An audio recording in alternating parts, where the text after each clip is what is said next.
তারপর আর যোগাযোগ রাখলাম না, আশা রাখলাম না, চলতে দিলাম সম্পর্কটা যেভাবে সে চালাতে চাচ্ছিল। নিজেকে বুঝ দিয়ে দিলাম জোর করে ভালোবাসা পাওয়া যায় না। শুধু অপেক্ষায় রইলাম সে কবে নিজে থেকে এসে বিচ্ছেদ পত্রটা দিয়ে যাবে। সেও মুখ ফুটে বলতে পারলো না আমাকে আর আগের মতো ভালোবাসে না। সেও অজুহাত খুঁজতে লাগলো কিভাবে ছেড়ে যাওয়া যায়। আমিও কোনো ভুল করলাম না। আমি বুঝতাম আমাদের আলাদা হওয়াটা দরকার, তবুও মন সায় দিল না।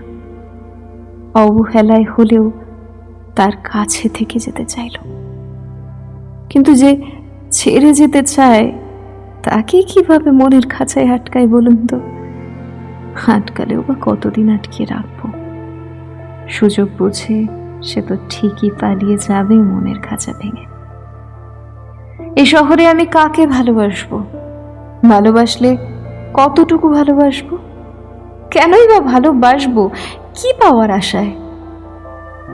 মেলা শেষে সে তো ঠিকই আমাকে নিঃস্ব করে রেখে যাবে বুকের খাঁচাটায়। পৃথিবীতে সবচেয়ে বাজে অনুভূতি হলো যাকে ভালোবাসি তার কাছ থেকে ভালোবাসা না পাওয়া, তাকে আমার করে না পাওয়া, তাকে কাছে না পাওয়া। আমি যতবারই তাকে বোঝাতে চেয়েছি তাকে কতটা ভালোবাসি, ততবারই দুঃখ পেয়ে ফিরে এসেছি।